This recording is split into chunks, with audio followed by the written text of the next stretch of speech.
Hi అండి, నేను మీ విజయ. గుండి రసోయిలో అందరికీ స్వాగతం, సుస్వాగతం. ఈరోజు నేను మీకు మార్కెట్ కన్నా బాగా చేసుకున్న కోకోనట్ బర్ఫీ చెప్తాను. చాలా చాలా బాగుంటుంది, చాలా ఫ్లఫీగా ఉంటుంది. చూడండి, మార్కెట్ కన్నా ఎక్కువ బాగుంటుంది. మన ఇంట్లో చేసుకుంటే వేగరం అయిపోతుంది, ఎక్కువ టైం కూడా పట్టదు. ఇప్పుడు పండగలు వస్తున్నాయి కదండి, పండగల్లో మనం చేసుకోవాలా. మరి ఇలాంటివి చేసేసుకుంటే మనకి ఇంకా ఇంకా బాగుంటుంది. పిల్లలు పెద్దవాళ్ళు అందరూ బాగా తింటారు.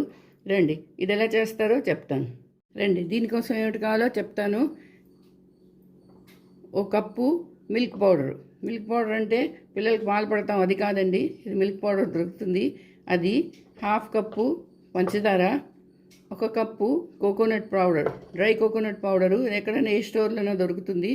తర్వాత హాఫ్ కప్పు పాలు, కొంచెం చెంచా నెయ్యి, ఇలాచీ పౌడరు అండ్ కలరు, చిన్న కలరు. మీకు ఏ కలర్ కావలిస్తే ఆ కలర్ వేసుకోవచ్చు.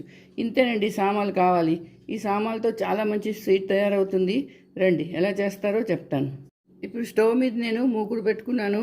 ఒక కడాయి పెట్టుకోవచ్చు, ఏదైనా ప్యాన్ అయినా పెట్టుకోవచ్చు. ఇప్పుడు నేను స్టవ్ ఆన్ చేయలేదండి, క్లోజ్గానే ఉంది. చూడండి, ఇందులోని ముందుగా హాఫ్ కప్పు పాలు వేసేసుకోవాలి. అలాగే హాఫ్ కప్ పంచదార, ఒక కప్పు మిల్క్ పౌడర్, అలాగే కొంచెం నెయ్యి, ఒక స్పూన్ నెయ్యి వేసుకోవాలండి. వేసుకొని ఇది బాగా కలుపుకోవాలి.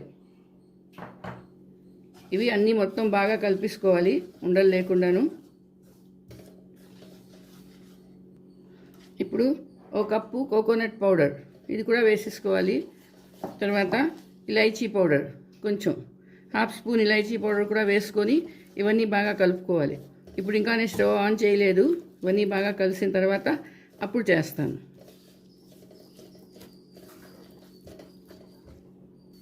ఇప్పుడు నేను స్టవ్ ఆన్ చేసుకున్నాను. అందులోని చూడండి, ఇప్పుడు కలుపుకోవాలి. ఇది బాగా దగ్గర అయ్యే వరకు కలుపుకోవాలి. వేగరంగా దగ్గర అయిపోతుంది, ఎక్కువ టైం పట్టదు. ఇది మీకు ఎంత కావాలంటే చేసుకోవచ్చు. నేను ఒక కప్పు మెజర్మెంట్ చెప్తున్నాను, మీరు 2-3 మీకు ఎంత కావాలో అంత చేసుకోవచ్చు. ఇలా దగ్గర అవ్వాలండి, కలుపుతూ ఉండాలి మధ్య మధ్యన. సరే, ఇలా దగ్గర అయిపోయింది. ఇదంతా గట్టిపడిపోయింది, దగ్గర అయిపోయింది. ఇప్పుడు స్టవ్ ఆఫ్ చేసుకుంటాను. ఒక 5 నిమిషాలు ఇది చల్లారనియాలి. సరే, ఇలా ఒక ప్లేట్లో తీసేసుకోవాలి. ఇది కొంచెం చల్లారాలి. చల్లారిన తర్వాత మళ్ళీ మనం ఒక ప్లేట్లో తీసుకుందాం. ఇది ఇప్పుడు చల్లగా అయిపోయింది. దీనికి 2 పార్ట్లో చేసుకుంటాను. ఇలాగా ఓ పార్ట్ ఇటు ఓ పార్ట్ ఇటు పెడతాను. ఇందులోని కొంచెం కలర్ వేస్తాను, కొంచెం రెడ్ కలర్ వేస్తున్నాను. వేసి ఇది కలుపుకోవాలి. ఇలా హాఫ్లో కలర్ కలుపుకోవాలి, హాఫ్ అలా ఉంచుకోవాలి. ఇప్పుడు ఒక టిన్ను తీసుకున్నాను. దీనికి నెయ్యి అప్లై చేశాను. ఇప్పుడు ఇందులోని ఒక బటర్ పేపర్ పెడతాను. పెట్టి దానికి కూడా మళ్ళీ నెయ్యి రాసుకోవాలి. అది వేగంగా ఈజీగా ఊడిపోతుంది ఇలా రాస్తే. చూడండి, ఇప్పుడు ఏం చేస్తామంటే ముందుగా హాఫ్ వైట్ ఉంది కదా, ఇది ముందు ఇందులో సెట్ చేస్తాను. వైట్ పోర్షన్ అంతా ఇందులో సెట్ చేసుకోవాలి. ఇప్పుడు ఈ రెడ్ పోర్షన్ తీసుకొని దీన్ని ఇప్పుడు సెట్ చేసుకోవాలి. దీని మీద ఇలా పెట్టుకొని సెట్ చేసుకోవాలి. ఇదిగో చూడండి, ఇలా సెట్ చేసాను. ఒక ప్లేట్లో తీసుకోవాలి. ఇప్పుడు దీన్ని మనకి ఎంత పెద్ద ముక్కలు కావాలంటే అంత పెద్ద ముక్కలు ఇలా కట్ చేసుకోవాలి.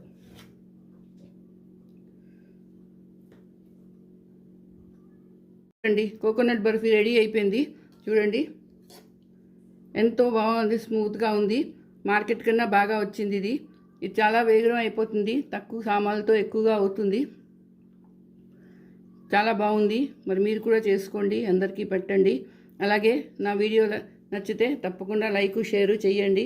తర్వాత నా ఛానల్కి సబ్స్క్రైబ్ చేయండి. మళ్ళీ ఇంకో వీడియోతో కలుస్తాను. అంతవరకు సెలవు.